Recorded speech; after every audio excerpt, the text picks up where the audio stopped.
नमस्कार, मंडल news bulletin में आपका स्वागत है। आइए पेश करते हैं आज के प्रमुख व मुख्य समाचार।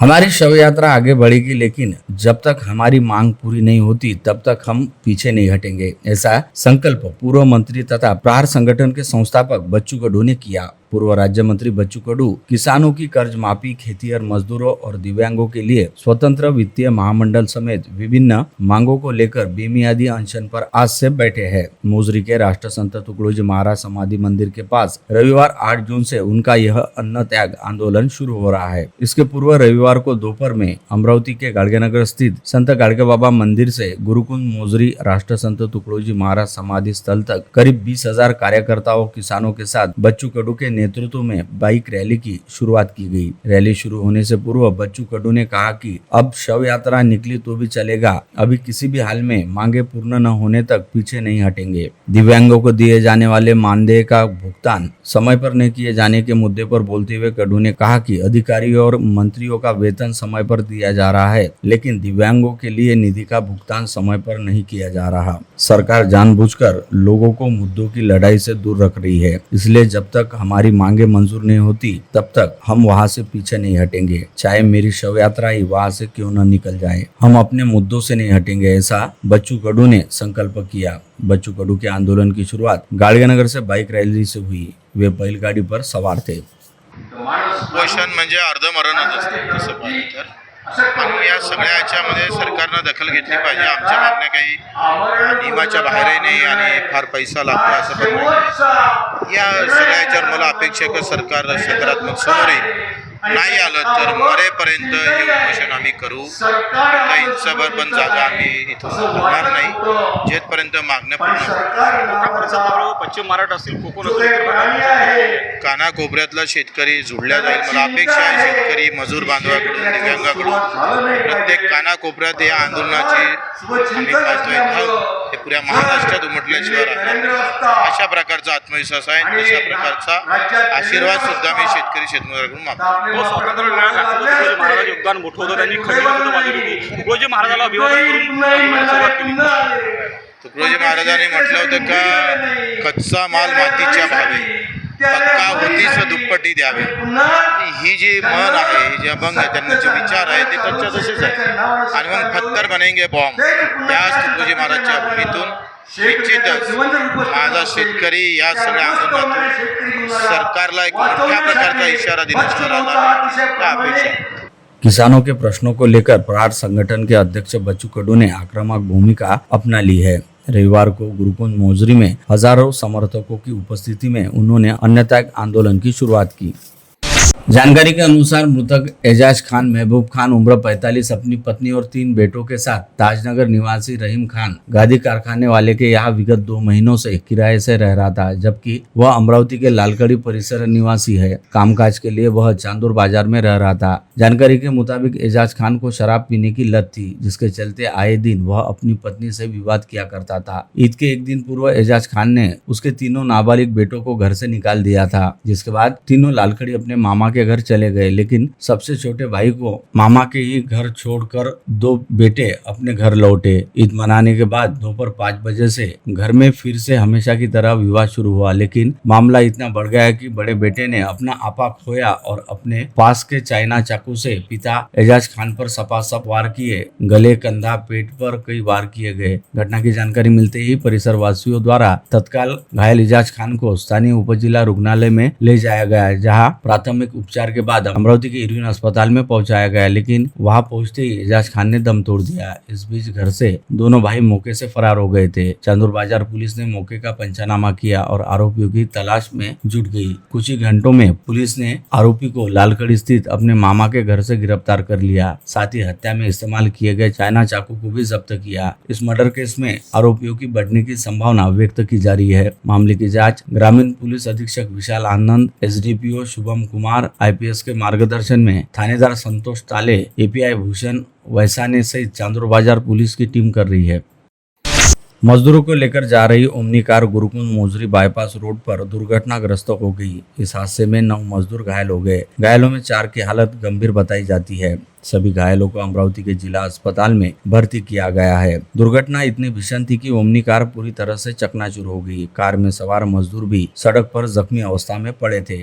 घटना की जानकारी मिलते ही पुलिस का दल तत्काल घटनास्थल आ पहुंचा। नागरिकों की सहायता से सभी घायलों को अमरावती अस्पताल में भर्ती किया गया। इस बार रविवार 8 जून को मृग नक्षत्र की शुरुआत हो गई, लेकिन मानसून का आगमन न होने से किसान मूसलाधार बारिश की प्रतीक्षा में है। कृषि केंद्रों पर बारिश के अभाव में सन्नाटा है। कड़ी धूप यानी ग्रीष्मकाल के मई माह में प्री मानसून की बारिश जोरदार हुई, लेकिन अब बारिश न होने से किसान परेशान है। जिले में मानसून का आगमन भले ही न हुआ हो, लेकिन किसानों की बुआई पूर्व मशागत पूर्ण हो गई है। अब किसानों को बारिश की प्रतीक्षा है। इस बार मृग का वाहन सियार है, इस कारण किसानों को सियार पर ही भरोसा करना पड़ेगा। इस बार मानसून पूर्व बारिश ने संपूर्ण जिले में कहर बरपाया। मानसून भी आयोजित समय के 8 दिन पूर्व महाराष्ट्र में मानसून का नियोजित समय के 8 दिन पूर्व महाराष्ट्र में आगमन हो गया। इस दौरान जिले में 100 मिमी बारिश रिकॉर्ड हुई, लेकिन अब बारिश न होने से किसान परेशान है। जिले के बार्शी टाकली तहसील में स्थित बोरमड़ी चेलगांव बांध में एक हृदयदारक घटना सामने आई, जहां गर्मी से राहत पाने के लिए 2 दोस्तों की पानी में डूबने से दर्दनाक मौत हो गई। मृतकों की पहचान चिखलगांव निवासी करीब 18 वर्षीय योगेश अश्रुबा डहाले और कार्तिक कृष्णा डहाले के रूप में हुई है। बताया जा रहा है कि भीषण गर्मी से निजात पाने के लिए दोनों दोस्त बांध पर गए थे। गर्मी की तीव्रता से राहत पाने के लिए उन्होंने पानी में उतरने का फैसला लिया, लेकिन यह निर्णय उनके लिए घातक साबित हुआ। बांध के गहरे और तेज प्रवाह में कुछ ही पलों में दोनों युवक डूब गए और लापता हो गए। घटना के बाद आसपास के ग्रामीणों ने शोर सुनकर तुरंत प्रशासन को सूचित किया। इस गंभीर घटना की जानकारी मिलते ही तहसीलदार राजेश वजीरे और पुनौती विभाग प्रमुख राजू पाटिल तत्काल घटनास्थल पर पहुंचे। उन्होंने बिना किसी देरी के पिंजर स्थित मानव सेवा आपदा प्रबंधन फाउंडेशन के संत गाड़गे बाबा आपातकालीन खोज और बचाव दल को मदद के लिए बुलाया। मानव सेवा आपदा प्रबंधन फाउंडेशन के इस दल के प्रमुख दीपक सदाफुले के नेतृत्व में तुरंत तलाशी अभियान शुरू किया। कई घंटों के अथक प्रयासों के बाद आखिरकार 20 फीट गहरे पानी में दोनों युवकों के शव मिले। पिछले कुछ दिनों से राजनीतिक गलियारों में चर्चा चल रही है कि पूर्व मुख्यमंत्री उद्धव ठाकरे और मनसे प्रमुख राज ठाकरे एक साथ आएंगे। ठाकरे बंधुओं ने भी इस तरह के संकेत दिए हैं। उद्धव ठाकरे ने कहा कि महाराष्ट्र के लोगों के मन में जो भी होगा वही होगा। मैंने आपको एक ही वाक्य में बता दिया। उद्धव ठाकरे के इस बयान में आपको सिर्फ संदेश नहीं बल्कि लाइव समाचार दूंगा के बाद कार्यकर्ताओं की ओर से भी स्वयंस्फूर्त प्रतिक्रिया आनी शुरू हो गई है। इसी बीच अमरावती में शिवसेना ठाकरे गुट और मनसे पदाधिकारी व कार्यकर्ता एक साथ आए और उम्मीद जताई कि महाराष्ट्र के हित के लिए मनसे शिवसेना गठबंधन बनना चाहिए। साथ ही उन्होंने शिवसेना मनसे गठबंधन की जीत की कामना करते हुए नारे भी लगाए। शिवसेना आणि मनसे एकत्र यावं असं पूर्ण महाराष्ट्रात सर्व जनतेला वाटतं आहे, कारण याचा दोघांचाही फायदा, उद्धवजींचा फायदा, उद्धवजींना स्टेजवर घेऊन भाजपनी स्वतःला मोठं केलं आणि जेव्हा उद्धवजी बाजूला झाले तेव्हा राजसाहेबांचा वापर केला। राजसाहेबांच्या घरावर तर यांनी इतकं की एकनाथजी पासून सर्व लोक यांनी पायऱ्या झिंजवल्या आणि राजसाहेबांचा वापर करून, जसं आता आमच्या मित्रांनी सांगितलं की त्यांनी राजसाहेबांना पण संपवायचे प्रयत्न केले, परंतु यांना हे माहीत नाही की हा ठाकरे ब्रँड आहे। हा ठाकरे ब्रँड या महाराष्ट्रातील जनतेला आता असं वाटते की हे दोघंही एकत्र यावे, परंतु हा निर्णय राजसाहेबांनी आणि उद्धवजींनी घ्यायचा आहे।